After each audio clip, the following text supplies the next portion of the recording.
Hey everyone, welcome to My Two Cents with Tawanda Harris. This is a podcast dedicated to educators, for educators, and by educators. Yes, it's all about encouraging, it's all about sharing strategies, it's all about going on an educational journey with each other. You are not alone, and I hope that when you finish listening to this podcast, you feel like you went on a journey with educators around the world.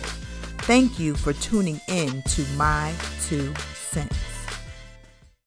Welcome everyone to another episode of My Two Cents. Today we have the awesome opportunity to sit down with Penny. Drum roll, yes. So you have done so many awesome things in education, but I want you to share with listeners what your teacher journey was. So I think I always knew I wanted to be a teacher. I was one of those with the notebook in my bureau in the sock drawer, and I would make up lessons and teach stuffed animals or my little friends. And when I went to college, I majored in elementary ed because I just loved little people, and started work as an elementary teacher in Southern California. And then across all these states, I would follow my husband's job, and whatever position was open, that's what I would take. And I ended up doing a master's in British literature and curriculum, which led me to high school teaching, which I would never, ever have imagined. And that was only because I now had a K-12 credential and they wanted me to be a literacy coach. And I said, I won't do it unless I can keep one class. Because I've always felt that the disconnect between leaders and teachers is that leaders are not carrying all those kids with them all the time. And, this year more than ever, what teachers are experiencing, the emotional weight of teaching is real. I just finished the semester. I'm still grading work, but I can't believe the difference in how I feel that I'm now not responsible. I'm still worried about a lot of my students, but they're not, I'm not gearing myself up to see them every day in the classroom. And I said to, my administrators every year would come back and say, you need to give up that class you're teaching at the high school and just be a coach. Because we had 5 elementaries, a middle, a high school, and I was the only literacy coach. And I said, well, you need to find someone else then, because I can't give up the teaching if I want to stay authentic, which for me was about teachers being able to come see me, make mistakes and problem solve, in the moment. So I've had a lot of different roles, but 5 years ago, it's 4 years I've taught at the university since I left my high school. And I'm teaching first year writers, which I love. And I would, for young teachers, the job can change in so many ways. You don't have to stay in 3rd grade or 8th grade. And that can sometimes just re-energize you. Yeah, I think about the point that you made of how you just always knew that you wanted to be a teacher. And you would teach stuffed animals. I tell people this story all the time. When I knew I wanted to be a teacher, my basement was set up like a classroom. And so I would torture my cousins. They would come over and I'm like, no, I am the teacher with the red pen, because you have to listen to whatever lesson I am going to have. But it was just this feeling of, I just know that's what I want to do. And so I majored in early childhood education going in there. But it's interesting that your first position was in high school. No, that was later. First was later. 3rd grade. So, eventually it's high school, but that's just interesting because, before I started venturing into the high school world, I was sitting there like, no, I look like a high schooler. They're not going to respect me. And it was just the scary world. And then you go in there and you realize they're just young adults, really big kids, and they want engagement. They want to be loved. They want experiences, even though they may act cool, but they still want that. And so that's so much. Yes. Yeah. And just trying to stay connected back to the classroom. That's hard. And you're right. My heart goes out to those educators that are kind of struggling right now with the balance of all of the changes that are happening right now in education and still staying true to centering their students. Oh, and the pressure from everywhere to do something different. The constant narrative of they're behind, catch them up, the my daughter's teaching fifth grade in Boston, and we talk a lot about this is her third year, so she's never had a year without COVID as a new teacher. Wow. And how do you process all of the messages that come to you from colleagues and leaders and stay true to your vision of what you believe is possible? Because it is hard to negotiate. Yeah. Yeah, that definitely, that's interesting that has been her experience. And I know. think about, the teachers that had their first and second year and even third year, this is what they know as their experience to make adjustments real time. So it's going to be interesting to see kind of what the next couple of years holds and what we hold on to that is good for students and what we kind of absolutely decide. So that's always interesting. So we know that our teaching practices are influenced by our beliefs and our values, right? And so how have you seen that show up in your teaching practices or your interactions with teachers?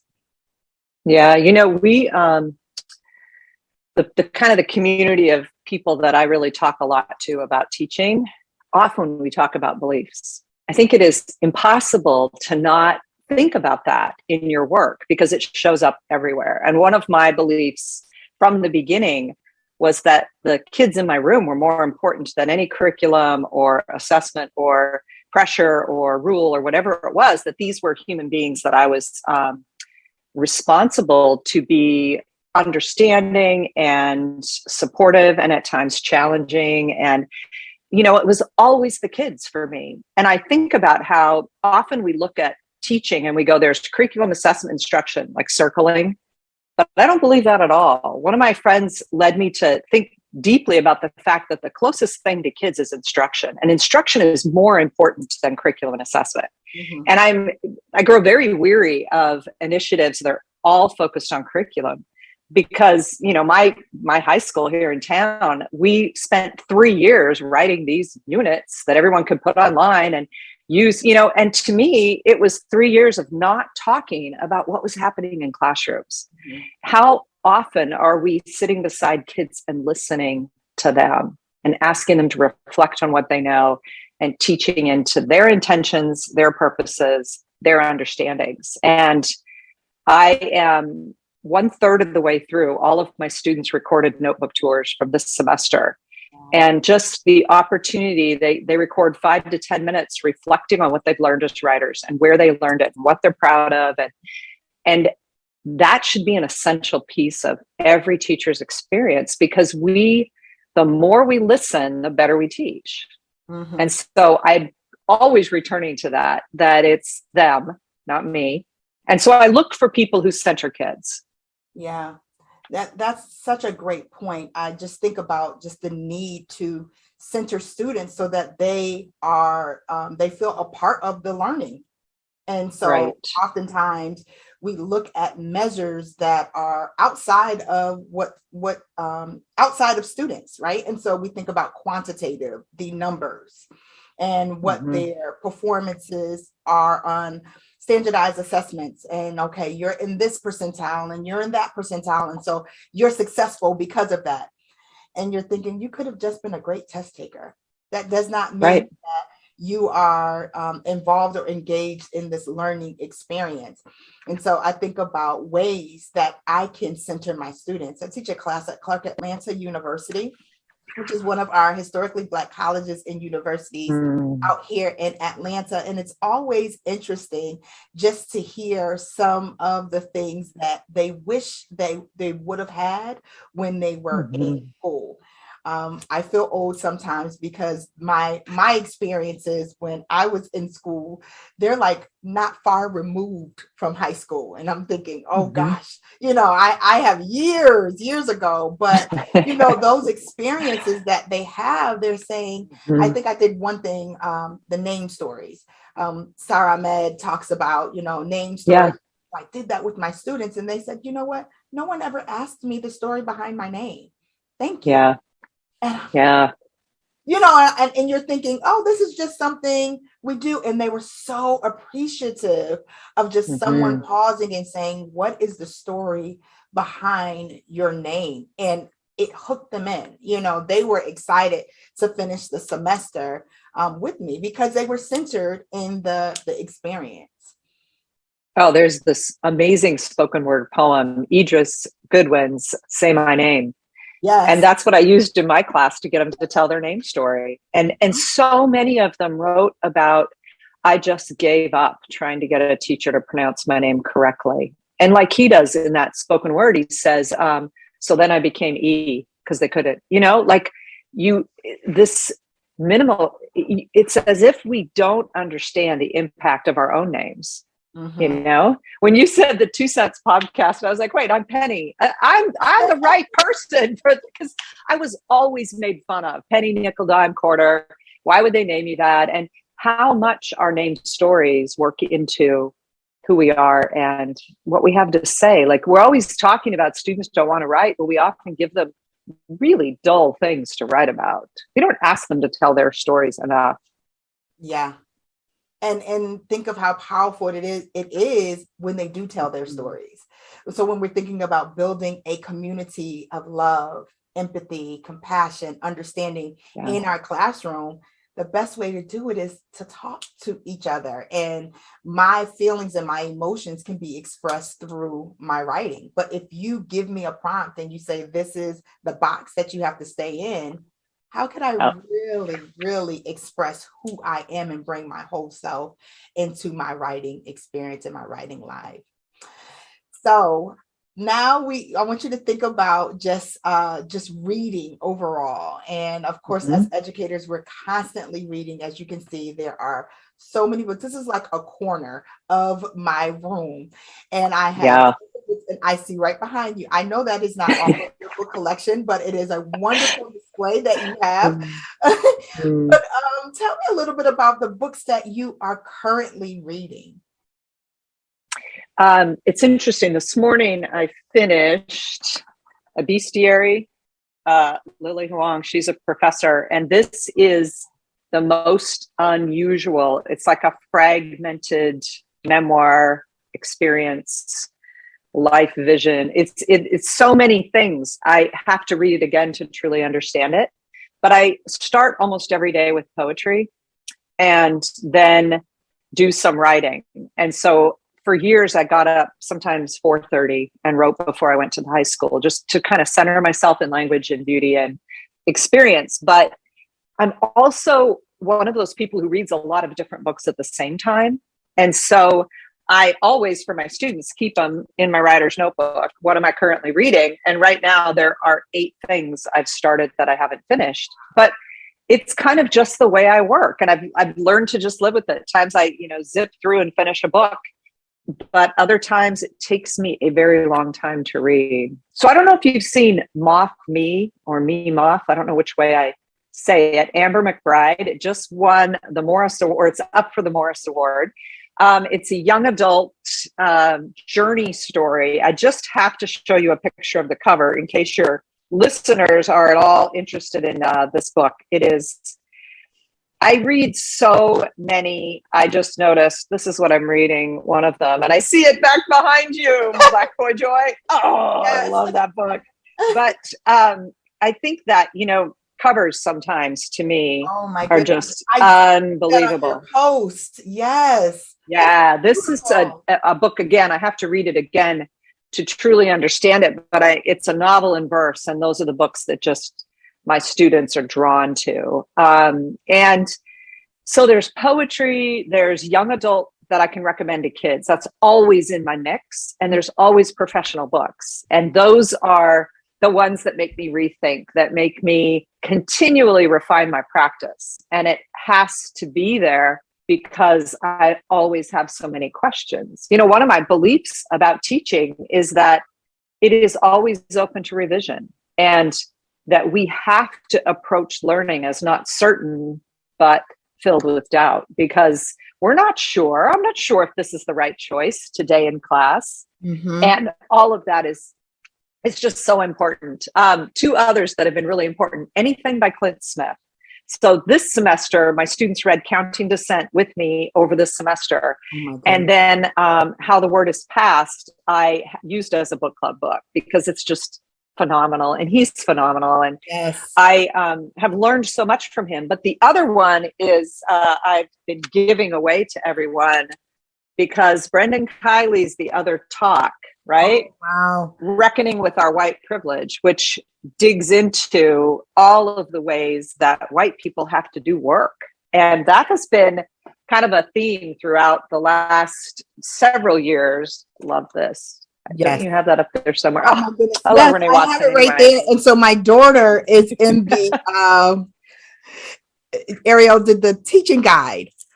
And so she had the honor of kind of having a conversation with her around the book, and such a powerful book. And then the teaching guide is, I've never seen such a beautiful teaching guide. So it's definitely I'm gonna go find it. Oh my goodness. It is amazing. I love Ariel though. That's great. Yes, it is absolutely amazing. But so that book, of course, I love, but there's one book that I just got. It's the Me, I Choose to Be. Have you seen that?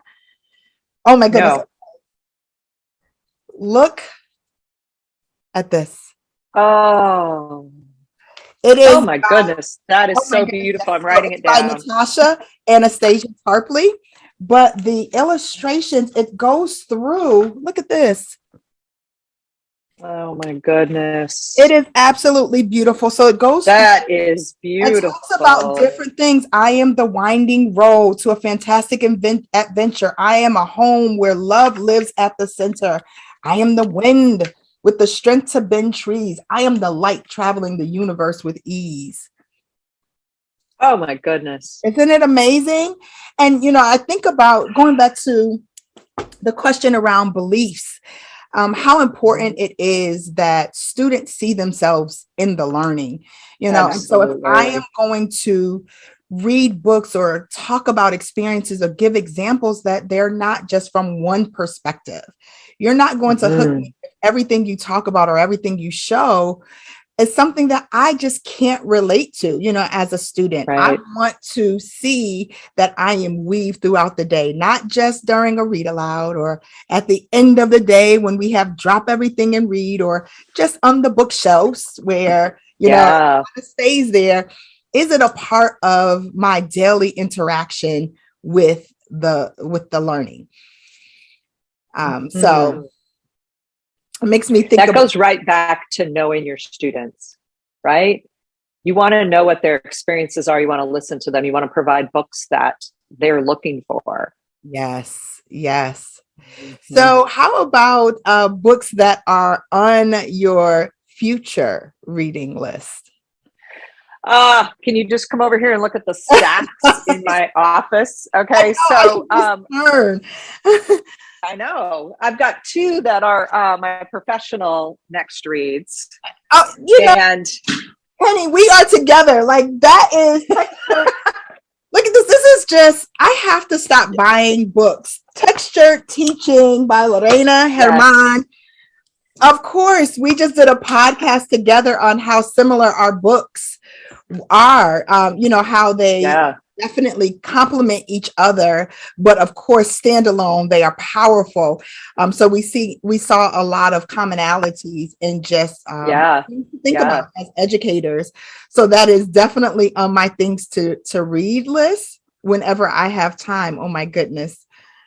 Yeah, I know. And your book, I mentioned to you, was brought up last night by Claire Landergan when we were talking to Book Love Grant winners. And she said how much it means to her. And we had a whole bunch of them saying, oh, I got to get that book. And we were saying, you're so active in media and giving to teachers and your TikTok account that they really need to follow you. And I immediately was like, where's Tawanda's book? I know it's in this place somewhere and I got to get it and move it up on the stack. So I think there's that. I realized far too late, but I realized that my professional canon was so white and that I really needed a deeper, broader look at what so many brilliant brilliant Black scholars have been doing. And so I loved the fantastic one that's behind me, the Dark Fantastic. I loved Goldie Muhammad's Cultivating Genius. We learned so much in that summer book club dedicated to thinking about that. And we're in the midst of choosing what are we going to read this summer with people for the foundation. And I'm constantly questioning what we can do as individuals and as a collective body of educators to bring more joy and kind of a reckoning of where we've been in education to the work, because I'm in a state, one of the 11 states where the governor signed one of those. If you talk about divisive issues, you could lose your credential. The group I'm not going to name, an extreme fringe group, offered a $500 bounty for anyone who turns in a New Hampshire teacher who's doing this. And I wrote an editorial with my students last week. There's a bounty on New Hampshire teachers. Can I turn myself in? Because we can't back down. Mm-hmm. We can't. And if we don't have the courage to be leaders now, when will we have it? Yeah. And, I'm reading as much as I can. Yeah. And at the end of the day, I think for me, it's not about me. It's literally about how it's going to directly affect students, the students that are sitting before me or the students that will walk through classrooms after me. And us as adults, when we choose not to talk about certain things, it kind of closes the door for conversations to be had in a safe and trusting environment. That's so true. That is healthy. Sometimes we automatically think about topics and say, oh, there's going to be tension. No, there's a healthy way to have a discussion. Even if we agree to disagree, it's good for me to hear other perspectives. And so if we don't teach our students how to do that, it becomes really hard when they become adults and they're trying to reconcile, like, truly, what do I believe? And how does it affect my everyday decisions? And so my next question is around just why it's important for teachers to have a reading life. I know when I was teaching, I had a pre-made preset curriculum. I was given the manual and I had to teach cover to cover, lesson by lesson. It was scripted. And no one said, here's the curriculum and here is a book to really connect your beliefs and make those changes when you are connecting with students. But they said, here is your curriculum. You need to teach that. Why do you think it's important for teachers to have a reading life outside of a curriculum? My first answer would be Jim Treely's in the Read Aloud Handbook said, you can't catch a cold or a love of reading from someone who has neither. Yeah. If we don't create this contagious passion for learning, and for me, the idea that reading will take us places we've never been, it will show us who we are, it will reveal so much about the world to us. And the idea that when we write our stories, we're naming for others ways they can find their way to their own stories and their own beliefs and ideas. And so to me, there is absolutely no separation to our engagement with this work and student engagement with the work. And I can't tell you how many of the student videos I've been watching have said, you just love it so much. And I like that, being with someone who's so passionate about reading and writing. And I it's not pretend. Kids are such good observers of the human behavior. You can't fake it. But when you read something and you're just like, you guys, I got up early because I had to finish. That's like, they feel it. And they also know that there's this. So we had book clubs this fall, and I chose all of these books that would make my mostly white students experience things they haven't experienced. And one of my students said to me, he's reading Dear Martin. He said, I now understand a little bit about what Black Lives Matter is. Wow. He's from Northern New Hampshire. He said, but what I don't understand is why I couldn't read these things in high school, because I wanted to know. I just wanted to understand, right? And that piece where we know that books change the way you move in the world. They do. They work on us. And there are so many incredible books out there that will lead kids to that. But if we don't know them, how will our kids possibly know them? I agree. To me, they're inseparable. I agree. And, one of the things that I'm so encouraged when you all do the summer book love, clubs, they're so amazing. And just the experience of being able to hear the authors or whoever's invited and just hear the conversations and the interviews. It's just so powerful, along with the book list. And, just being a part of that, having the honor of being a part of that last year, it was so exciting to just be in the room with others that just enjoyed reading, like truly enjoyed reading and learning and thinking and rethinking and reshaping what you thought was the norm, which was actually not the norm and wasn't inclusive. So I appreciate, you all doing that, and also challenging. I know for me, it challenges me to not only think about professional development books, but to think about literature, children's literature, young adult literature. Like, what books am I reading on both ends? Right. And, it's easy because we're grandmothers to get flooded with children's literature, right? I'm out there buying it all the time. Can't wait to read this one. But the young adult, I have so many people who are like, well, I don't really read that. Or you can't know what it is and what it does if you don't read it. And, I am so proud of all the grant recipients who some have moved into leadership roles because we've been giving out grants since 2012, but some are remaining in the classroom and really trying to make change in the whole school, centering students, centering their lives as readers, not particular texts. And just the idea that in that summer book club last year, there were 1,350 teachers from 15 countries on that book club. And because of the book club, which one of my board members first brought to the group as we should do this, we feel like our work has shifted a bit from only granting libraries to really professional development, because there are a lot of people listening to the podcast because Julia Torres is amazing and, does great interviews, right? And that idea that if we are going to continue as the foundation to grow, we want to focus on helping teachers grow, as well as giving them the resources they need. And, we hit a huge milestone when I finally added up the most recent donations, and we went right over the top of $1 million we've raised. Oh, and that is just like, I would never have believed it, right? And it's so exciting with these hundreds of book club grant winners out there changing reading in their individual schools. Yes. So, all right, everyone, you heard this first on the My Two Cents podcast. In the future, professional development, professional learning. That is so powerful, because honestly, the experience over the summer that teachers were able to engage in, it was so just motivating, and you want more. And so I'm excited to see that there is an extension for that, because it's needed. Oftentimes we are on things, on ways of how to use something that has already been created.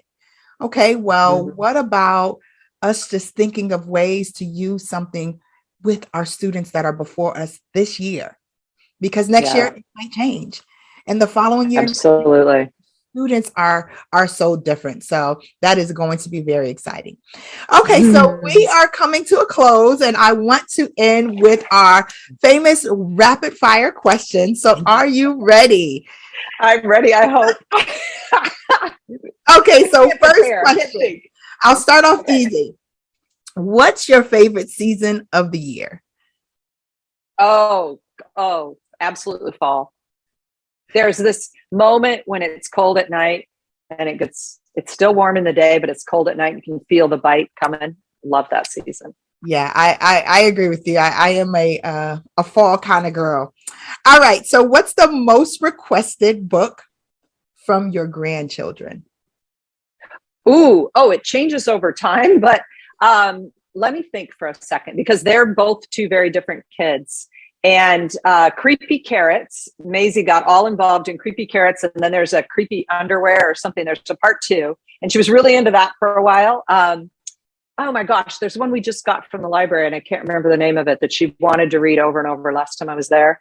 I would say that one thing Maisie does, and she's 4 in January, is request me to make up stories for her, which I think is really interesting. And in fact, one night she asked me to make up a song about butterflies. And I told my son, so I'm sitting there laying there going, oh, butterflies are flying through. Just like making up nonsense. The next time I came down, she could sing that song to me. I was like, what? So I would have loved to listen to that. Oh, it's hilarious. But Lila is everything that has like a pull, like a shark book that opens up and surprises her, those kind. And I have to say, I don't know if you know Spike Lee's Baby, Please, Baby, Baby, that book, Please, Baby, Please, that both of them have Maisie memorized that early on. And we would walk down the street and do, please, puppy, please, can I pet you? You know, and just imitate it all the time. It's just a terrific children's book. That's so awesome. I know they get excited. Now, do you change voices while you're reading? Oh, yeah. I'm ridiculous. I have too much fun. Yeah, I agree. And it's funny. I read to my college students. We start off every class with a read aloud. And as I'm reading, I am the college professor that's like really geeky, really excited, jumping all over the place. And I'm just going back and forth. I'm like, okay, they're just looking at me crazy, but I'm sure your grandchildren would really enjoy my my energy. But my college students, they have to be cool, so they just kind of look. Oh, for sure, for sure. But I know they like it. Okay, last question. What's your favorite childhood memory? Oh, you know what? There was a library down the hill from our house, probably a mile, and we would walk there. My mom and I would walk there.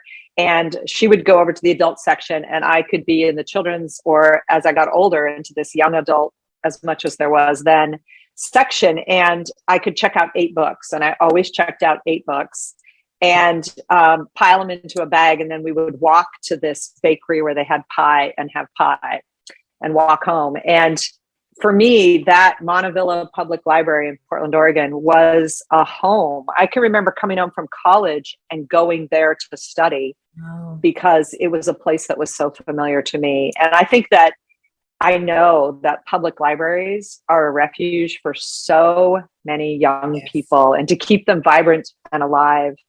And at the same time, I live in a town where my kids live at the end of dirt roads, and some of them are never going to get to that library. And to have little free libraries, you know, Lisa Stringfellow and her amazing one with the tiles that are actual books. So I have this belief that that's going to be what I do when I leave teaching, is I'm going to make little free libraries. I'm going to make them really creative and interesting, and I'm going to have them all over.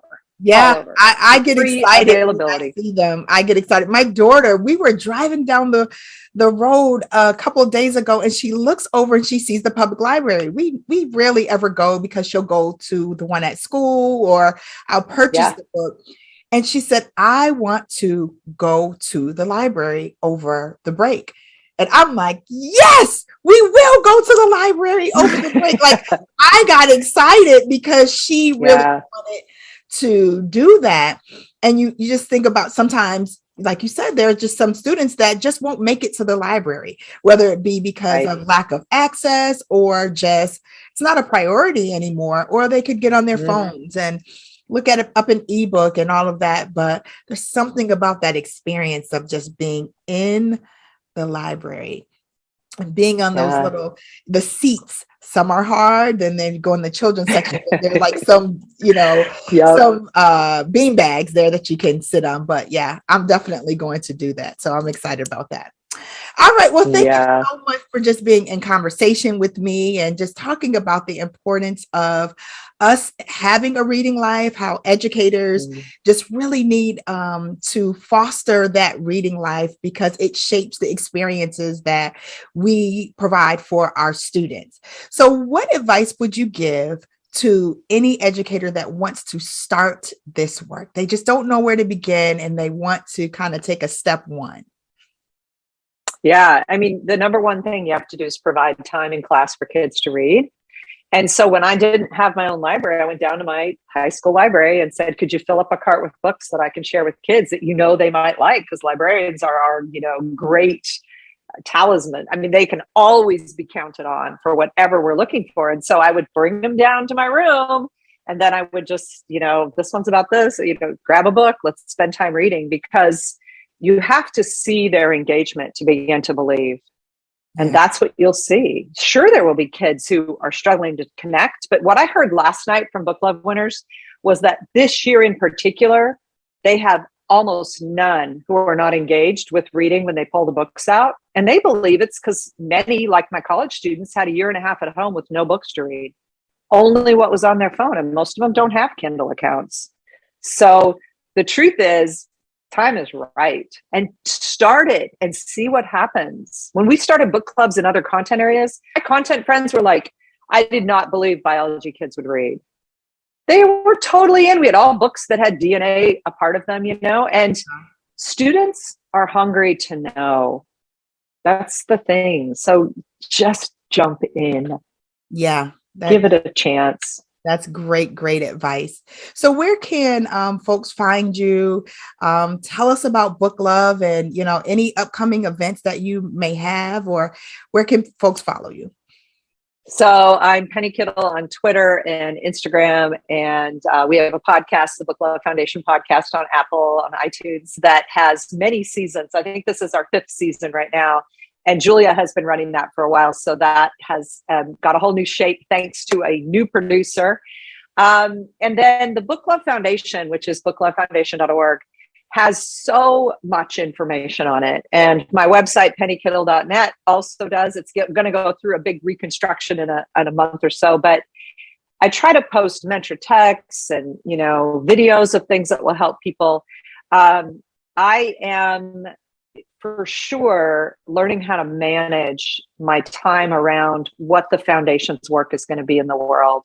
And so I'm booking fewer events where I'm presenting and doing more work to figure out what does the foundation can offer to the whole community, because we try to do things for free. So awesome. booklovefoundation.org is my baby. I love it. It's got good work to do in the world.